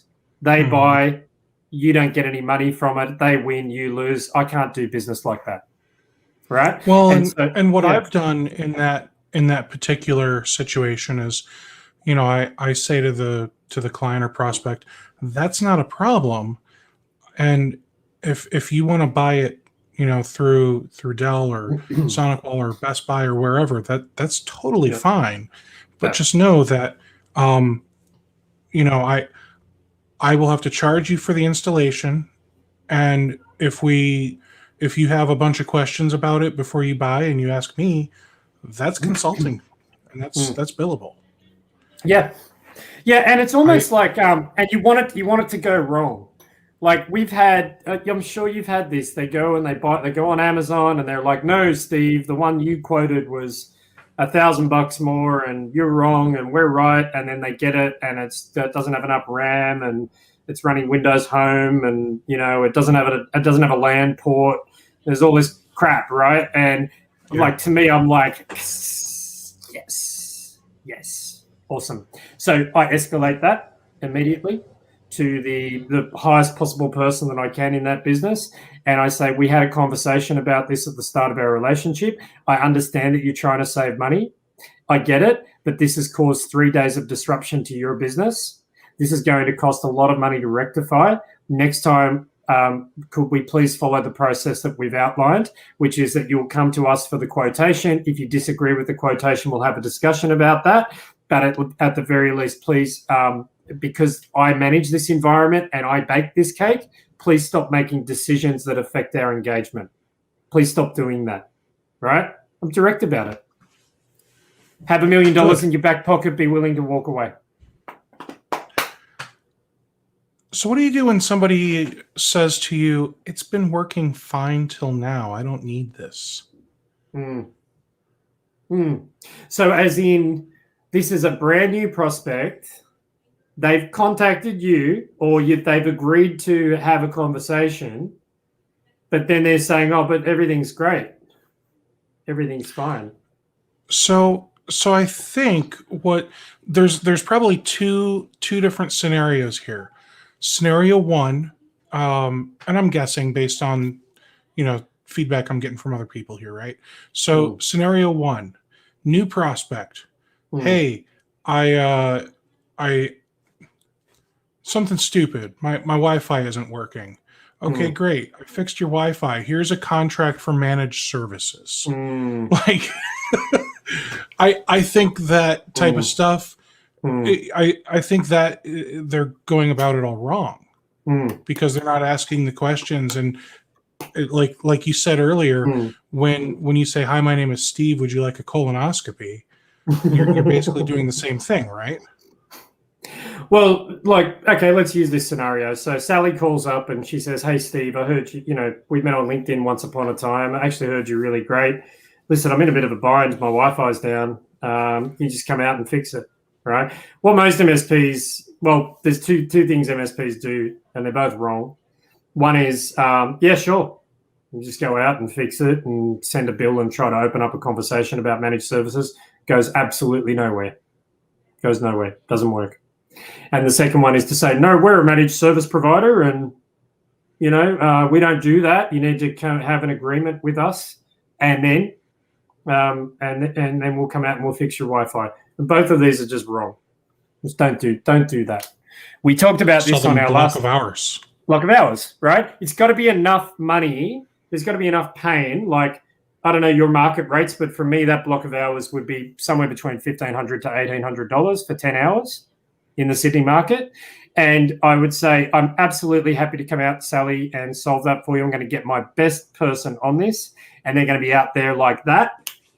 I need to pull them out of one of our managed services pools to do this. I need to pull them away from another customer. We work in blocks of hours, but let's get this sorted out now. And a percentage of people buy because that Wi-Fi problem is big enough. It's costing their business more. And therefore they'll say, "Yep, that's let's just get it done." They don't like it. They want you to come out for free. They want to argue the bill later on with you. But what you're saying is, "No, we're a professional, so I'm a surgeon, and I'm going to send one of my best people out, but there's a fee for that." Everyone should check out the last episode. If you've got another 3 hours to spare, everyone should check out the last episode that we did, because we spoke exhaustively about how to sell that, right? So that's the objection, yeah? Yes. So I think version 2 of that objection is you've got an MSP client. You were able to get them to sign on with, we'll call it the better plan. You've got good, better, best, right? They're on the better plan. They really need this upgrade. And it's one of those where they think it's not broke, don't fix it. But what's actually happening is they have something strung together, or maybe they don't have something that's good enough quality, or whatever the reason, right? Yep, love it. Yep, this also is one of my favorites. Existing client. So we've already got there's some skin in the game. We know each other. Obviously they're a client, so there must be some level of trust and respect there, or I wouldn't be working with them. This is where I step into the as your professional advisor, or just as your advisor, set of statements that I'll make to this client. So this is an email followed by a call. The email is as follows: "Dear Mr. So-and-so," if you want to be very formal about it, or "Hi, John. I'm writing today because I'm concerned about this widget or this app or this decision or this," right? "I'm concerned because this product needs to be upgraded. The advisories are here. Advisory 1, advisory 2, advisory 3. The risk to your business is as follows: 1, 2, 3. These are the options. I understand that your business needs to save money, but the consequences of not moving ahead with my advice as your advisor, is that this could actually end up costing your business considerably more money. We have taken the time to explore 3 ways to solve the problem. Not too heavy, not too light, just right. Right? One's $1,000, one's $10,000, one's $5,000. I will phone you tomorrow to go over these points again. We need to make a decision as soon as possible. Thank you. You're on mute. But yeah. Of course I'm on mute. I like that a lot. Now, what do you do when let's talk about the dentist office that just called you. They need a new IT person. You guys, you have a great meeting, you hit it off, and then you get to the most important part, HIPAA compliance. And they think it's all bull honky, and they refuse to spend the money on it, and they're not going to authorize you to do any HIPAA stuff. Sure. Yeah. Look, this comes down to, I think there's some, but we don't have that in Australia, by the way. I just want to state that I'm not a HIPAA expert. We have a different type. There's something though that your IT people. There's some regulations maybe for doctors or lawyers. It's not as demonized and fearmongered and like pushed in this market as it is in the US market, where everybody now thinks they now need to be a lawyer to convey these things to them. It's crazy. Like the amount of burden and compliance that's being placed on MSPs today is just insane. And there's a lot of misunderstandings about it, and we hear a lot of that through our community. I think this comes down to where you stand as a service provider and what you're willing to stand for and what you're willing to walk away from. But I think it's important to have some case studies ready. I think it's important to have some documents on hand. And I think it's important that you actually know what you're selling here. I mean, if you're going in and trying to school a business owner, a dental office business owner that goes to conferences and events and kind of has other dentist buddies, and you're coming in and trying to school them, I think you kind of want to make sure that you have all of the right literature and the evidence to say it has to be done this way, guys. I'm really sorry. And if you don't do it this way, I have to walk away because this is going to result in legal action against you or against me, and I'm not willing to take that risk. The other side of it is to say, sign here. I'm coming in as I'm just operating under your instructions. You've directed me to do it this way. I'm doing it this way. Sign here, but I have advised you. Sign that I have advised you. And I think that's the only 2 ways you can go on that, man.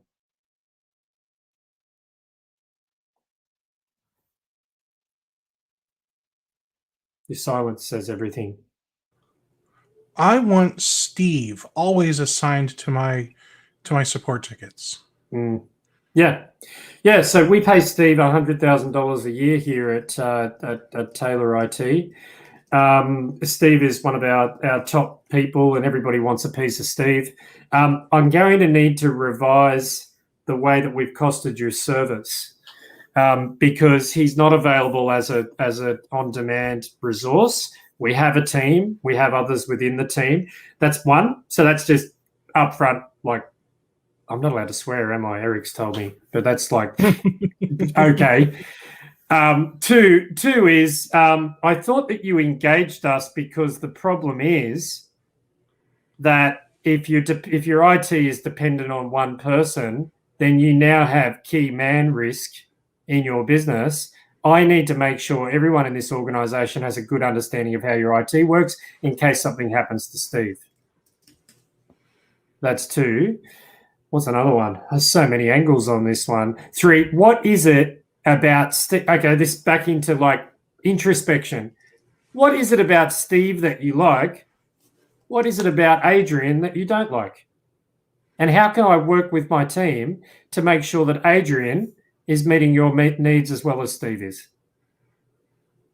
Yeah, because the big thing there is it's kind of twofold. One, they're making it so that way they have, it could be half the technicians available if you've got 2 guys. Maybe you've got 10 guys and they only want Steve. Well, they're literally saying we're okay with just have no, they're not saying we're okay with you being available 10% of the time that you normally are.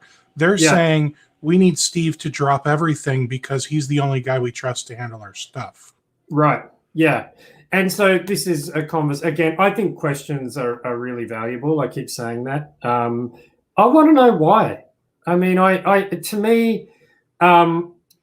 we've got a lot of people at Benchmark, and so comments like that can happen. Yeah, it's like I want Fred, I don't want Sally, and it's like, well, that's not what we deliver. What we deliver is an assurance that there's always going to be someone to pick up the call, take the ticket, work the ticket, and produce an outcome. That's what we sell. And so once we start getting into named resourcing, well, first of all, it doesn't scale, right? And because it doesn't scale, the price has to go up. So now we've got dedicated resourcing. You've got the best man working your account, and therefore that price is exponential. It's huge. It's huge and it's risky. And so that's the same for you. It's the same for you as it is for me. It's not what the client is buying. And if the client thinks that's what they're buying, you need to reset them and make it clear that that's not what they're buying. And that's great. I feel like today has been all about building for scale. Like I said earlier, I met with Dale Walls earlier about building for scale. That was literally the title of the episode. And now you're talking about doing the exact same thing, because that's what you're able to do as Benchmark 365. You're allowing MSPs to scale using your resources. So I would say that anytime a customer, good Lord, do you hear him being crazy? He's like screaming. I love kids. I'm worried because it's school time here, and I just think my kids are just still asleep because I said, don't come in, I'm going to lock the door, and they need to be at school by now, and I haven't heard a peep. So maybe they're having the day off school. So anytime I hear a customer or a prospect expecting us to take what we normally do and undo it, they're automatically saying, I don't want you to be able to scale. And if they don't want me to be able to scale, that must mean that they're willing to spend all the money that I'm losing out on. Yep. Exactly. And that's that attitude of the $1 million in your back pocket. It's like, you want me to unbake the cake, and you just want me. I mean, let's face it, Steve, a lot of people that are in your audience, it's actually, I just want you, like I want you, the owner of the business, to drop everything every time my printer doesn't work, or every time I have a question about my email signature or something. I want you to just drop everything. Sure. Yeah, there's a price for that. There's definitely a price for that. I mean, we just had some legal work done, and we have a really great firm that does everything for my companies. They're great. And the lawyer that I engaged there comes back to me and says, James, this piece of work here, you don't want me working on that. The price is double. He's honest. He's like, you really don't want me working on this type of agreement for you. I'm going to delegate this to a junior. I'll look it over. Once they've completed the agreement work, I'll look it over and sign off on it.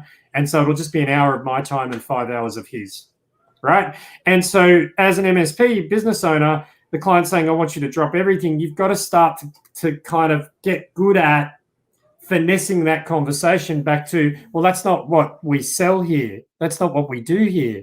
What we do is we offer the ability for you to call our help desk number and the ability for you to email that address. Now, the reason that they're saying this is, first of all, they're giving it a go, and so do you with your accountant and your lawyer, and you want to try for it.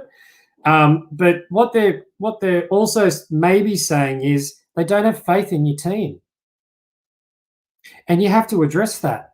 You actually have to say, instead of no, just call it, just email support@taylor.com. No, you have to say, can I come and have a chat? What is it about calling that number? Or what is it about that email address that makes you say, no, I'm just going to email James? Right? What is it? You need to know. And then get them part of like helping you. What could we do to improve? And they might say, it's too slow. I call you, James, I get you right away. I call them, it takes an hour.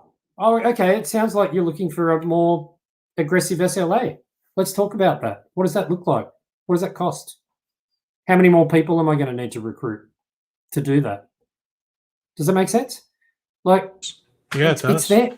It's back on them. It's like, I know you want that. I know you want that. Of course you want the top brass on the case at all times. Of course you do. Now I need to talk to you about what does that look like and what will that cost? And that puts that conversation aside in a very short span of time. Oh, we can wait an hour. We can wait an hour. Seriously. Because I'm sure they don't mind paying $10,000 an hour for your time. That's right.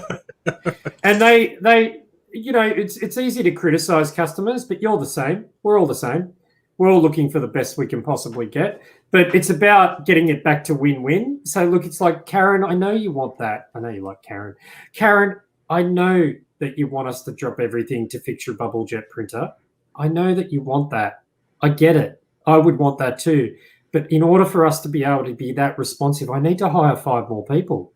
And 5 people in this market, $65,000 a year, that's $300,000 to make sure that we're at the other end of the line in an instant to fix your bubble jet. And so I need to charge for that. And it's just for you, because my other clients are happy with a 1-hour response time. But you want 5 minutes and you want my cell phone. Can we come up with a win-win? How about half an hour, but you call the number? And then if you call the number and you don't get a response within half an hour, then you call me. Could we agree on that? Right? That's win-win. I like that. Well, James, we're coming up to the end of our time. I'm going to put one more shameless plug out there.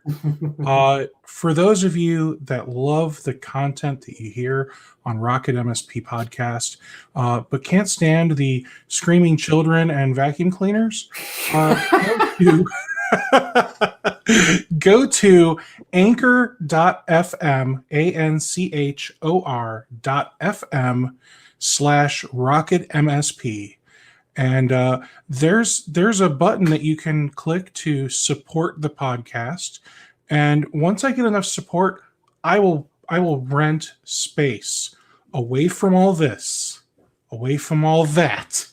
That way I can have much higher quality recording sessions. So you even have the quality of the IKEA tree behind. I need to get an IKEA tree. Yeah, you need an IKEA tree. It's great for podcasts and webinars.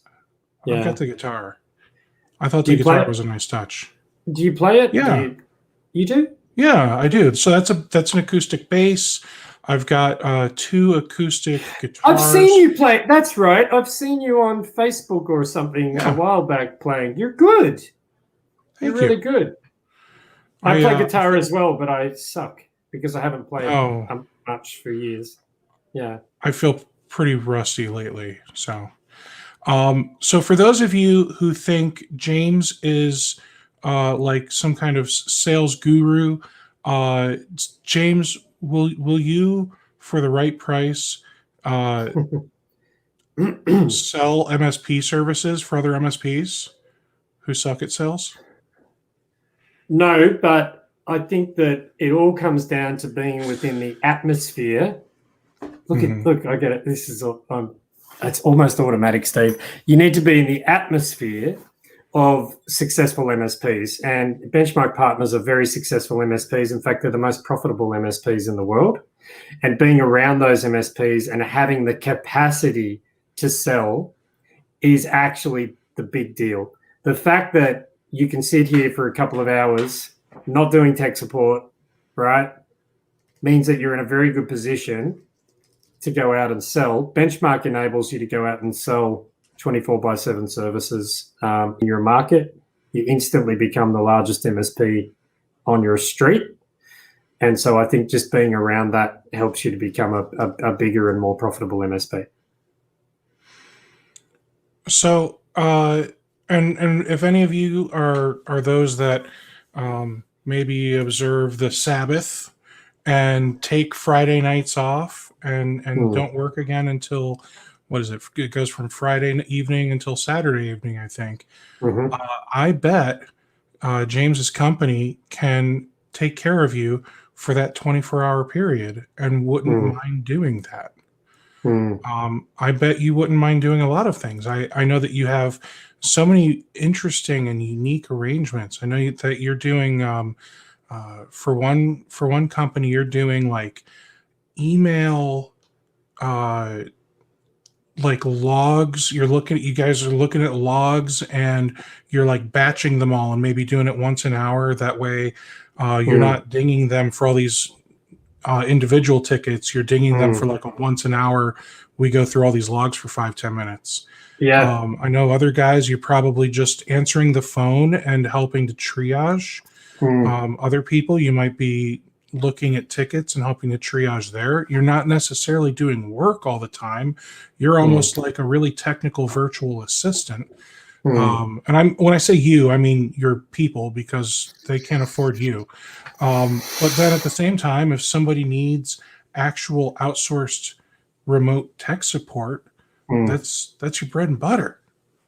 Yeah, so the long and the short of it is Benchmark is a dispatch level 1, level 2, level 3 help desk for MSPs. We only work with MSPs. We don't work direct with the market.